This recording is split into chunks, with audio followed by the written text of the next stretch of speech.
So I need to apologize, and I think we all should take the time together to apologize. This is very important. We need to address the criticisms. We need to respond. Yeah. Yeah. So thank you for calling us in. Yes. No, thank you for calling us out. Right. Yeah. You know, that's not what friends do. I just want to say that we are all human here. Yes. And we all make mistakes. Allegedly. Yeah. And it is time that we kind of acknowledge those mistakes. Right. Yes. In a Allegedly. non-legally binding way. Right, Allegedly. right. Allegedly. Yeah. So I am Dutch. It's true. Those allegations were made, and it is factual. Sorry, that's a nervous laugh. No. No. Josh, you're being so brave. But beyond that, it's also come to our attention that it's impossible to tell our voices apart from each other. Yeah, we are 3 white men, even Josh, who is Queer Dutch. white. Yeah, I'm the worst kind of Dutch. Yeah. The worst kind of white. I mean. You're the worst kind of Dutch. You're a white Dutch. Walloonian is the worst kind of Dutch. I've never been a big fan of the Flemish myself. Yeah. You're not so much of a phlegm. You're of the Phlegm. You are of the sloot people. You are a deep sloot dweller. Yeah. I am a sloot. Don't sloot shame me.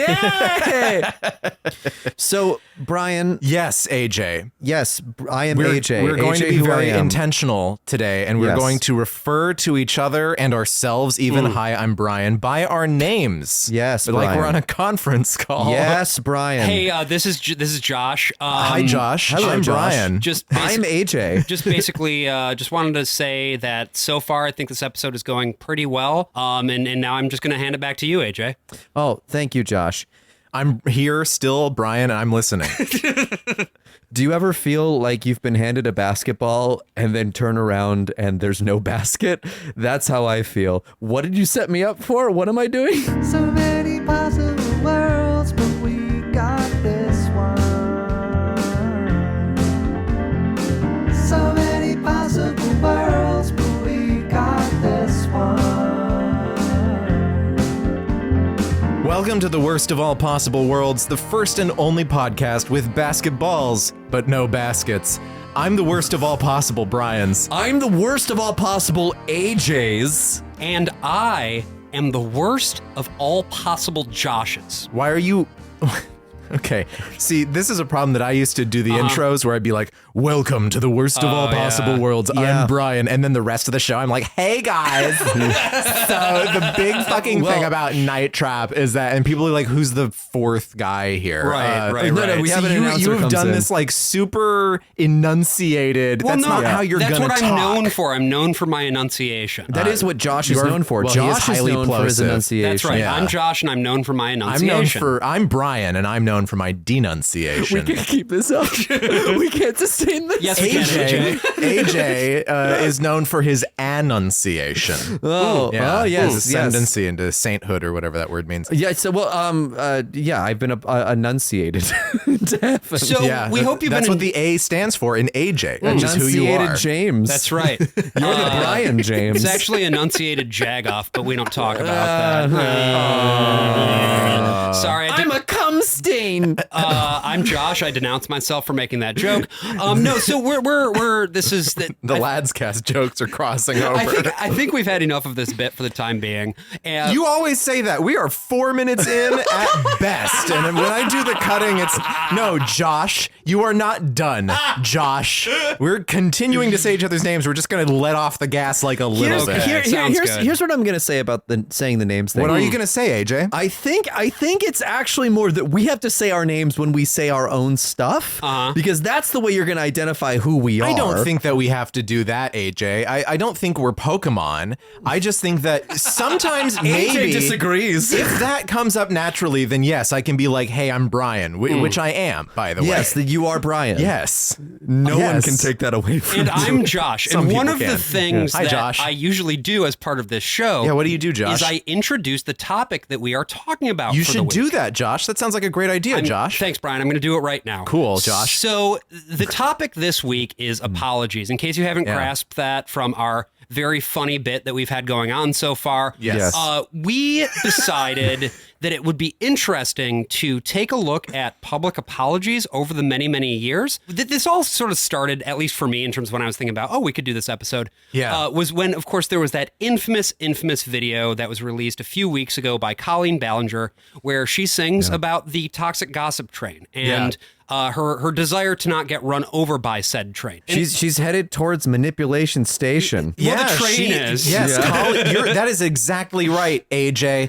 Colleen Ballinger has met Dr. Faustus from the Adventures in Odyssey cartoons, and of course, he famously changed the imagination station to the manipulation station. Anybody who saw our live episode at Caveat knows about that. Well, and here's the thing. Colleen Ballinger grew up evangelical. She did. And she is a graduate from Azusa Pacific University in Azusa, California. Oh, man, I didn't know that, AJ. But this...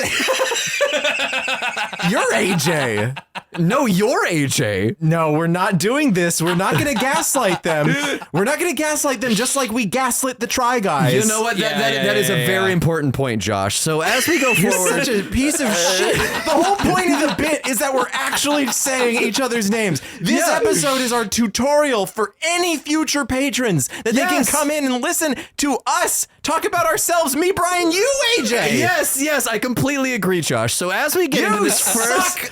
You suck, you fucking monster. You've ruined my bit. You've taken my beautiful castle of sand and you've kicked it over and spit in my fucking eye. Just like they always did at the San Diego beach. Yeah, where you grew up, but AJ. a boy. Yeah. My grandparents lived there. Yeah. We can't all grow up in Yorba Linda like Richard Milhouse Nixon or you, AJ. My grandparents also lived there. That's something that we all have in common, I guess. When we talk about... Are you telling the truth, Josh, or are you contributing to this bit? No, I'm actually serious now. My grandparents did live in San Diego for a while. I don't know who I am anymore, so... Yeah, well, you're the one who decided to make everything into a lie. Josh and I do not want to live in this John le Carre novel, That's AJ. right, AJ. Well, that's right, Brian, who just said that thing. Yeah, but in that the is direction right, of directed AJ towards you, AJ. No, so this is not an episode about name jokes first and foremost. It is actually not even an episode not yet. About It's also not an episode about Colleen Ballinger first and foremost. Yeah. It really But we'll get there. But we will get there. Instead, what I did in putting together this episode is I went on YouTube and grabbed a bunch of different clips spanning a number of years. Yeah. Many of the videos that we're going to be talking about today are specifically YouTube apologies. They were created with YouTube in mind by YouTubers. But before we get to that point, I thought it would also be interesting for us to take a look at other public apologies in the past and sort of see how the format of those apologies has carried through, and just in general how the concept of the public apology has changed over the years, and what we consider to be like a good apology versus a bad apology, how we define that, how we evaluate it. That's what we're here to talk about today. Yeah, and it's also specifically the art of a filmed apology. Right. Yeah, we're not going screen. into notes Yeah. apps here. We're not going into like page-long Instagram rants avatar, with like notes. Replaced with a black picture or things like that. Yeah. Right. We're not talking about any of those apologies. We are specifically talking about the art of sitting down in front of a camera and telling people that you're sorry. Well, at least as sorry as you can be without being liable for a lawsuit. Exactly. That's right, AJ. Also, for the sake of this episode, we are focusing on American apologies. I apologize to listeners who are outside of the United States who think that this is too America-centric. You can suck my dick. So, well, there is also an art to an American apology because we as a culture are not great at apologizing. It's for culturally, things. it's very, very different. Like, you could do a whole episode about, for instance, Japanese apologies, right? It's a very, very different culture around that kind of stuff. There are some very funny ones out there, like, because sometimes performative crying like comes into play. And I remember there was like a big thing going around on like 2chan, like 15 years ago, where a guy just starts like scream crying and trying to like squeeze every tear out. We don't really do that over here. Yeah. Although YouTube has brought us close to that. well, I was even, when I was looking at videos to potentially do, I had even looked a little bit at like, Park Geun-hye and her apology that she made, the former president of South Korea. Yeah. And what a mess. It's crazy shit. So like, I haven't seen that one. There's so much that we could cover, but again, we are staying very specifically focused to this. And so when we looked for sort of the text for all of these apologies, we figured no better place to start than with Richard Milhouse Nixon. A man down in Texas heard Pat on the radio mention the fact that our two youngsters would like to have a dog. And believe it or not, the day before we left on this campaign trip, we got a message from the Union Station in Baltimore saying they had a package for us. We went down to get it. Listen to that California You Republican. know what it was? It was a little Cocker Spaniel dog in a crate that he'd sent all the way from Texas. Black and white. Wow. And our little girl, Tricia, the 6-year-old. Trisha Nixon. And you know, the kids, like all kids, love the dog. And I just want to say this right now, that regardless of what they say about it, we're going to keep it. So that clip is part of a bigger speech. And if you have heard... It's a full half hour of television, baby. Yeah, we would not subject you to that shit. But if you know anything about American history, this is the so-called Checkers speech. This is probably not that well known in political history. No, probably not. Do you want to go ahead and explain it, Brian? Yeah, I will, Josh. Thank you. Richard Nixon... If you think about Nixon and his relationship to TV, you might think the Frost interviews. You might think, I am not a crook. You might think, probably mostly would think about the debate he had with Kennedy. Oh, I was going to say mostly think of Futurama.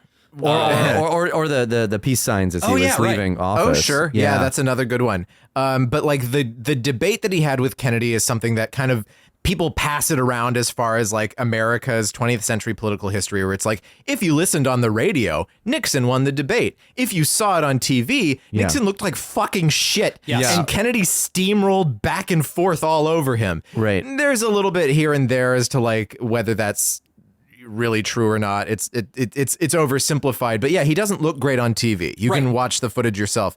But before that point, when Nixon was just running for vice president here at the beginning of the 50s, he was the TV guy. This is a really brilliant thing that he did, even though there's no, as the kids say, Riz in this video. No, he's bouncy. I'll give him that. That's an L Riz. That is not a W Riz. He's a big bouncy boy. He's gone on TV to basically be like, yeah, so all the bribes and everything that I'm taking, totally not bribes. Also, what would you rather have, bribes or communists? It's wild shit. So before he starts talking about the dog here, and this is a speech that he gave in September 1952, right before that election, like Brian was saying, he was running for vice president, where he is describing getting money illegally from guys and using that money for campaign purposes illegally. Straight up. He's taking, he's going beyond the proper like donation procedure. He's funneling money into weird things. Because once upon a time in the United States, there were laws regarding how much money you could take in on a campaign and what you could use that money for.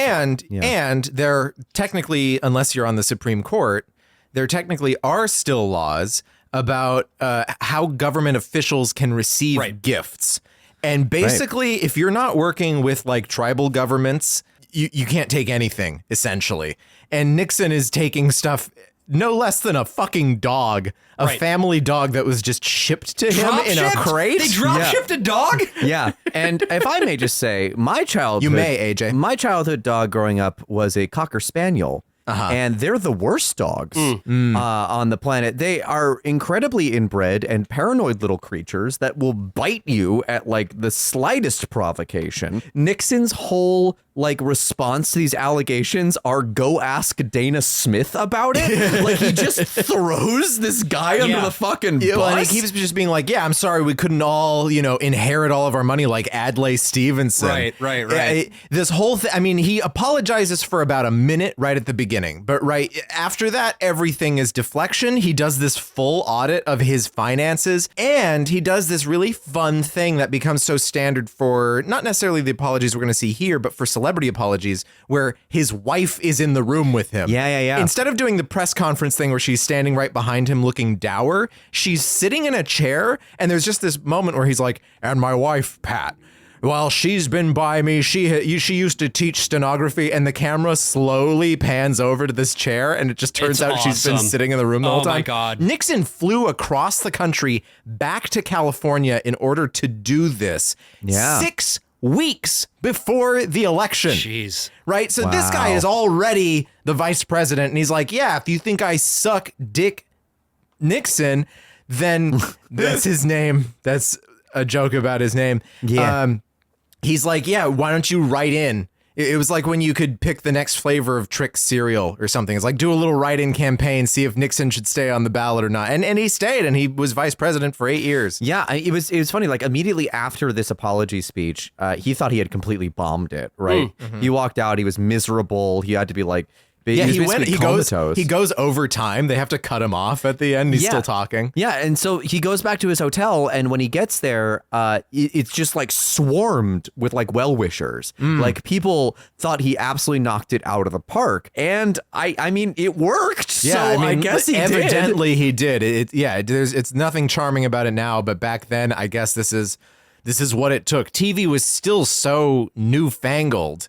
And that to see a guy just get up there and do this, even kind of stumbling through it the way Nixon does, was unprecedented. And I think that's why I wanted to include it as the first thing that we talk about here. Not because the video is honestly a very good speech or interesting to watch. It's neither of those things. No. But more because of the way that it sort of lays the groundwork for what we're going to see from people who are trying to sort of apologize without apologizing from here on out. And the most important thing, Josh, is that it's proved by Nixon's own history, right? He shows that he is not a corrupt person after this. That's right, Brian. Yeah, I know. Totally vindicated. No one has Richard Nixon to kick around anymore. No. He did everything right. He did, and they indicted him. Oh my God. What a shame. Yeah. I should have mentioned it at the beginning, but I'll mention it now. There's a YouTube playlist with all of these. You can take a look in the notes, description. so you can follow along with this as we go through. The next video that we have on here is Jackie Gleason. This is from 1961. And for those of you who are unfamiliar with Jackie Gleason, he was the star of The Honeymooners. The Honeymooners, right? yeah, which came out of his variety show, The Jackie Gleason Show.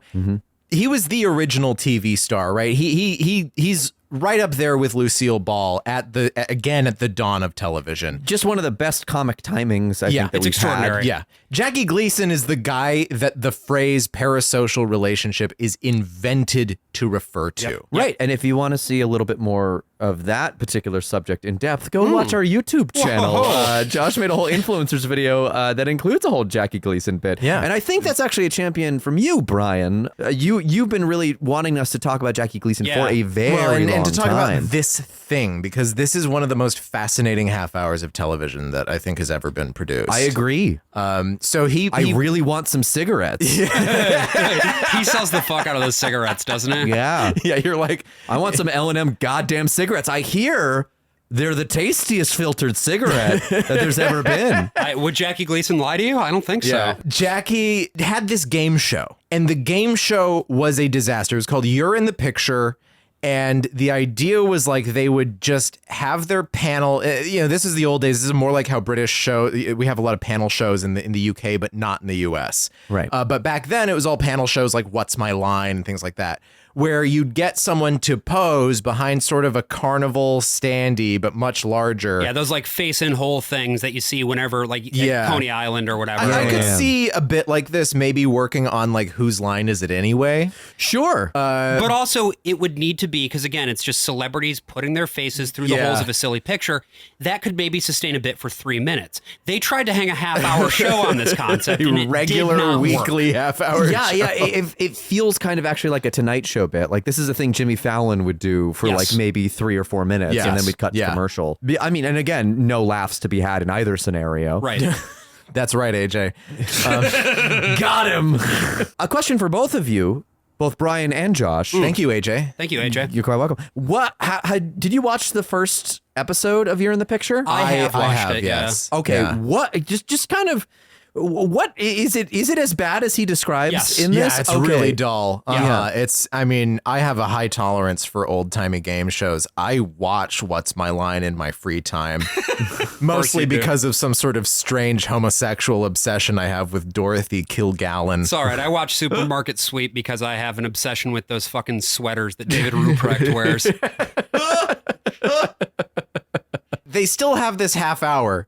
They cancel the show immediately, and Jackie Gleason still has to come on and do something. I wonder if they were like, if they were gonna produce a second episode, and he's like, on my fucking dead mother's grave, you're gonna produce to be a this fly motherfucker. on the wall in that room. But so man. so instead of the normal what you would see with You're in the Picture, you just get a title card of Jackie Gleason. Yep. You get the theme song. The theme song. You get camera on him, just sitting in a chair. You get the smoking announcer. a fucking cigarette, drinking a cup of coffee. Yeah, drinking a fake cup of coffee. Yes. He made me laugh The every bit is so time good. So he good. drank a cup of So coffee. This man's comedic talent is out of this fucking Unbelievable. world. He's sitting in a chair the whole half hour. And he opens his mouth, and we hear this. Last week we did a show called You're in the Picture. That laid, without a doubt, the biggest bomb. And there you go. He's off to the races, just like that. He makes some contemporary references to like last week's golf game. Something that I couldn't. This is like 1962. Something about a Portuguese boat that must have been some sort of scandal going on at the time. Maybe there was like an outbreak of disease on a boat or something. He's I don't know. drinking this coffee, and you can tell that he's already been joking around with the studio audience. Oh, they are very warm, yeah. They're in on something that we at home are not. Yep. And then he he says, "Oh yeah, it's a great coffee. It's called chock full of booze." Great joke. Great joke. And then like later he takes this bit and he's smoking the cigarette that he just advertised and said, "That's great coffee." Drinks the coffee, says, "That's a great cigarette." Well, and there's this moment too, just to the point of his mastery of the form, where he seamlessly pivots into the ad read like 3 minutes in for those fucking cigarettes. It's unreal. Like you can just see him kind of look off, see the PA tell him it's ad time. He's like mid something, and then he's like, "Oh, now we have to do the commercial." Does the ad read, no smirk in it, nothing to get the audience laughing at the product, then goes back into the jokes. And what he uses for this half hour before sort of ending on an anecdote that he never actually completes because he runs out of time, is just teaching people how TV gets made. So many Hey there, you are listening to a preview of a premium episode of The Worst of All Possible Worlds. If you'd like to listen to the rest of this, head on over to our Patreon. That's patreon.com/worstofall. And you can listen to not only the rest of this episode, but our entire backlog of premium episodes, bonus episodes, and if you subscribe at the $10 tier, you will get an extra episode of the podcast every single month. Again, that is patreon.com/worstofall. Hope to see you there.